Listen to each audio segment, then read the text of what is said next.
Roo Code is a Cline fork that offers unique features of its own. In this video, I'll show you these unique features. I'll also demonstrate how you can reduce your token usage by half by using a simple setting provided by Roo Code. Installing Roo Code is just like installing any other VS Code extension. Simply search for Roo in the extensions marketplace and install it. Once installed, you'll be asked for an API key for the API provider you want to use. I already have my Anthropic API key entered here. After you've provided that, we can freely explore the Roo Code extension. Here we have the familiar prompt input box. If you've used Cline before, you'll notice a difference. The prompt mode selector. We have three built-in prompt modes: Code, which is the default, Architect, and Ask. We'll discuss these in detail shortly. We can also switch modes directly from the text input box by using the / command. When we do that, we can see a description of each mode. We can switch modes anytime we have the opportunity to type in the input box. You'll also see the default drop-down here. It's not immediately obvious what this does, but it's actually the default API configuration. If we click on Edit, we're taken to the settings screen, where we can see the default API configuration we set up after installation. We'll discuss this in more detail later. For now, let's go back to the main window and look at the other button. We see a stars button here without any hover text. This is actually the Enhance Prompt button. Let's test it quickly. If we enter a simple prompt here in the box, we can click on the Enhance Prompt button to enhance it. It's a good idea to copy your original prompt first because there's no way to undo it after you enhance it.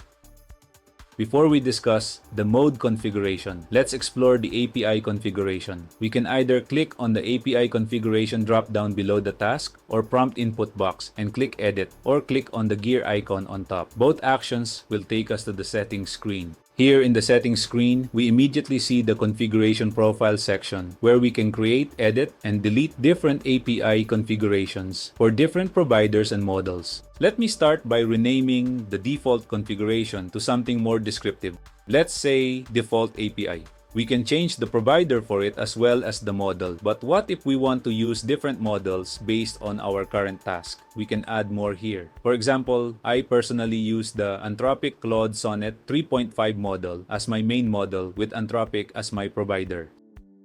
So let me clone my default and name it Anthropic Sonnet. I also use Haiku because it is a very capable model. Let me create another API configuration for Haiku. Now, Anthropic imposes a daily API limit, so if I'm continuously working with it, I tend to hit that limit while I'm in the middle of working. So I use OpenRouter as a backup. Let me create 2 additional API configs for that. I also sometimes use DeepSeek R1 and Chat because it's a lot cheaper even compared to Haiku. So let me add them as well.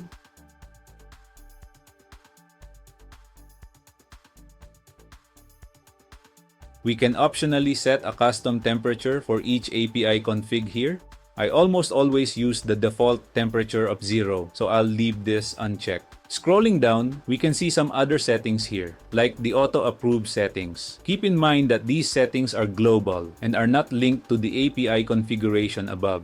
Remember also that unlike the API configuration, these settings won't be saved automatically. So don't forget to click on the Done button when you're finished with the settings. I won't be exploring these settings in this video, but feel free to explore them. Each setting has a useful description to guide you on how and when to use it. Now that we have our API configuration ready, let's explore Roo Code's prompt mode features. From the settings, we can easily go to the mode configuration by clicking on the prompts button above. Or if you're on the task screen, you can click on the mode drop-down here below the input box and select Edit. Both actions will take us to the prompt screen. Here we can select our preferred language to use with Roo Code. And below that, we can see the custom instructions applicable for all modes. The instructions entered here will be the base set of instructions that can be enhanced by mode-specific instructions below. These custom instructions applies to all Visual Studio Code workspaces. If you want to add a base custom instruction for your specific workspace, you can create a Cline rules file by simply clicking this link here. Now let's go to the mode-specific prompts. Here we can see the 3 custom prompts we have earlier. The code mode is the default mode that we almost always use. With code mode, the model is almost eager to add or edit files. But to effectively use these AI models, we need to know when to use them and how. Sometimes we need to plan first or simply ask questions without the need to change anything. That's why we have another built-in mode here called Architect. In this mode, the more thoughtful models like OpenAI's O1, O3, or DeepSeek R1 can really shine. It will lay out a plan first before editing anything. In my experience, Sonnet also does some kind of thoughtful process, so it can also be used as an architect model. The Ask mode is self-explanatory. It will not edit any files, but will answer any questions we have about our code base. This is very useful when we are just studying or planning what to do next. In each of these built-in modes, we can edit the role definition and revert it back to the default if we want. Below that, we see the very useful API configuration drop-down, where we can set the API configuration for the selected mode. As I said, I usually use Sonnet for coding, so I'll select Sonnet in the API configuration. For Architect mode, I'll use DeepSeek R1. And for Ask mode, I will use Sonnet because I think it's still one of the best models out there. It's still not old, it's just 3 months old. Moving along, we can also see here the available tools for the selected mode. Being a built-in mode, we cannot change the tools, but we can easily configure it by using a custom mode. I'll show you how to do that in a minute. Right below those available tools, we can see the mode-specific custom instructions for the selected mode. Just like the global custom instructions above, this mode-specific instruction is applied globally or to all BS workspaces. If you want to add a specific custom instruction for a particular workspace for this selected mode, you can load it using this file, Cline rules mode. Now we can see this handy Preview System Prompt button, where we can easily see what Roo Code sends every time you start a new task. You might not have this extra copy button here because I just added it for convenience. I have created a PR for it, so hopefully the Roo team will merge it so you can have it also. It's useful if you want to easily copy the system prompt rather than clicking on preview and selecting the very long text manually. Maybe we want to study what's in the system prompt so we can optimize our prompts better. As you can see, the default system prompt for code mode is very long. I will help you to slash it by half in a bit. For now, let's explore the rest of the settings here. Down below, we can see the prompt for the enhanced prompt feature we saw earlier. We can edit it as needed and revert it back to the default as well. The explain code, fix issues, improve code, and add to context prompts are used when you select code in the editor and right-click on it, or by clicking on this light bulb button. The add terminal content to context, fix terminal command, and explain terminal command prompts are used when you select content in the terminal and right-click on it. In my experience, some terminals do not support it unless you press on the Shift key. In each of these support prompts, you can customize the exact prompt as needed and revert it back to the default as well. Though we can edit the built-in mode's custom instructions as needed, we cannot change the available tools for it. Fortunately, we can easily create custom modes based on our needs. We can either click on the plus button here or manually enter them here.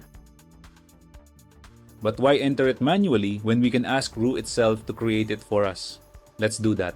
Let me create a new task. Select the code mode, making sure the API config is set to the model I want. In this case, the Haiku model would be enough since this is not a difficult task. I'll create a new custom mode for testing. I'll input the prompt.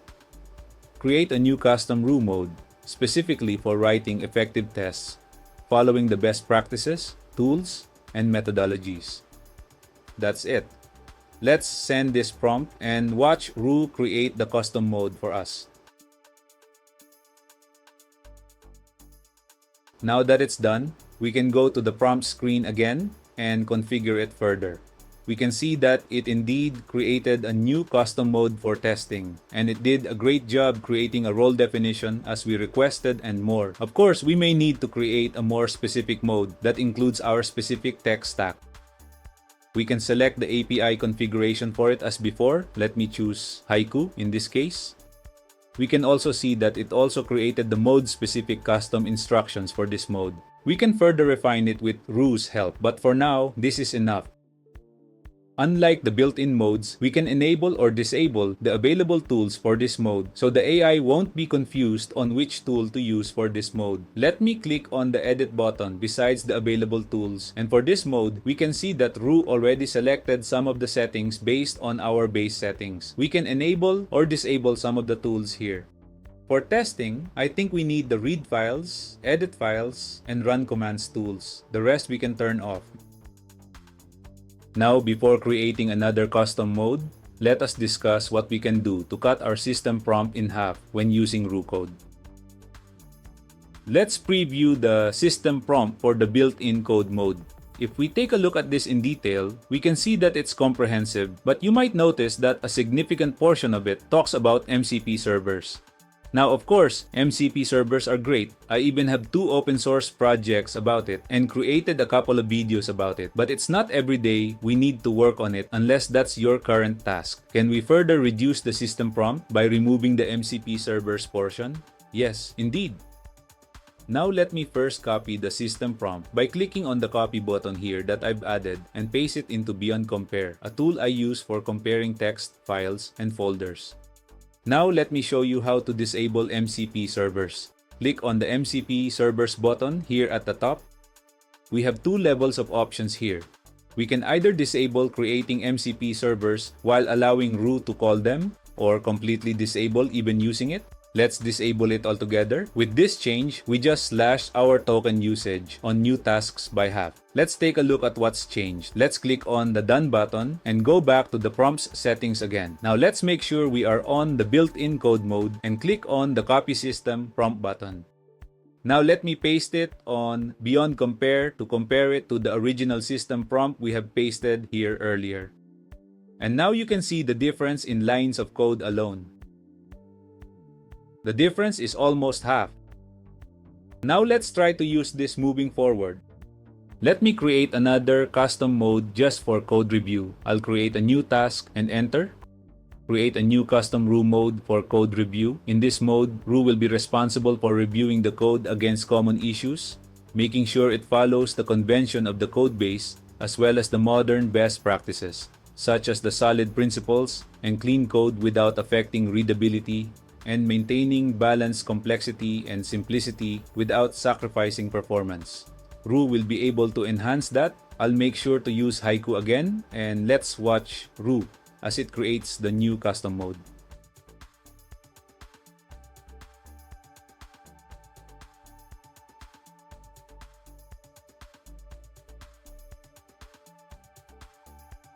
In this video, we learned how to configure Roo and use its unique features to help us succeed with our projects. We learned how to configure different API configurations and create custom modes. We also learned how to cut our system prompt by half by simply disabling the MCP functionality. We can also do that in Cline, by the way, simply by going to the advanced settings. I hope you found this tutorial useful. Don't forget to like and subscribe for more useful AI development tutorials and videos. Thanks for watching and happy coding!